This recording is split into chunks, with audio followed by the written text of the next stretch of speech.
ભુજ તાલુકાના માધાપર ગામે ગંગેશ રોડ પર આવેલી જલારામ સોસાયટીમાં યુવતી સાથે શારીરિક અડપલા કરવામાં આવતા ફરિયાદ કરવામાં આવી હતી, જેમાં પોલીસે આરોપીને ઝડપી લીધો હતો અને પાલારા જેલના હવાલે કરવામાં આવ્યો છે।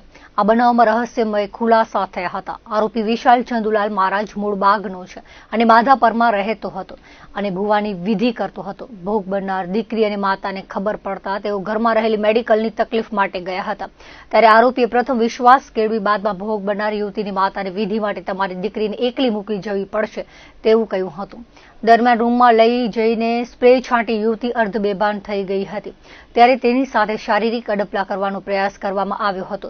યુવતીને સ્પ્રેની અસર ઓછી થતા તેણે પ્રતિકાર કર્યો હતો। આરોપીએ તારા માતા પિતાનું મોત થશે તેવી ધમકી આપી હતી।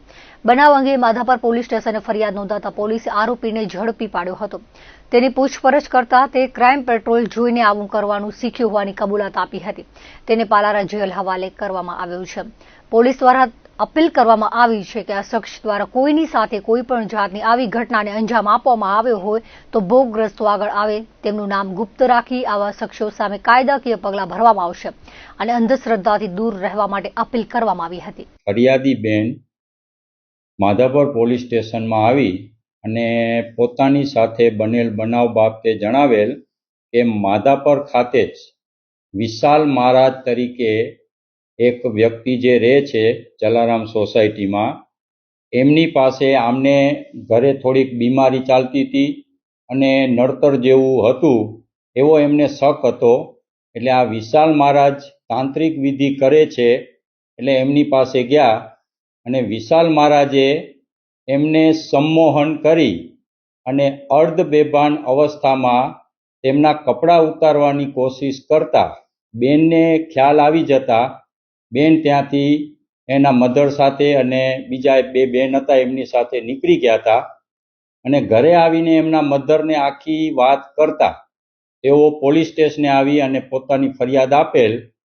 ગુનાની ગંભીરતા સમજી તાત્કાલિક પોલીસે આરોપી વિશાલ મહારાજને હસ્તગત કરેલ, બેનની ફરિયાદ લીધી અને ગુનો BNS 2023ની કલમ 64(1), 75(1)(1) અને 351(3) મુજબ તાત્કાલિક રજીસ્ટર કર્યો અને આરોપીને ઝીણવટભરી પૂછપરછ કરતા કે ભાઈ કોઈ તાંત્રિક વિધિ કરે છે કે કેમ અને આવો બનાવ બનેલ હતો કે કેમ તે પૂછતા આરોપીએ કબૂલ્યું કે ક્રાઇમ પેટ્રોલ સિરીઝ જોઈ અને આવી ખોટી રીતે વિધિ કરવાના બાને તેઓ કોઈ પણ ભોગ બનનારને બોલાવી અને પરફ્યુમ છે એ પરફ્યુમ છાંટી અને એને અર્ધ બેભાન અવસ્થામાં કરતા હતા। જે અન્વયે આરોપીને તાત્કાલિક પુરાવા આધારે ગઈકાલે જ રાત્રિના ધોરણસર અટક કરેલ છે અને ગુનાની તપાસ હાલે ચાલુમાં છે। આપના માધ્યમથી હું પ્રજામાં એક સંદેશો આપવા માંગીશ કે આ આરોપીના જો કોઈ પણ ભોગ બનેલ હોય તો નિર્ભય રીતે પોલીસ સમક્ષ ફરિયાદ કરવા આવો।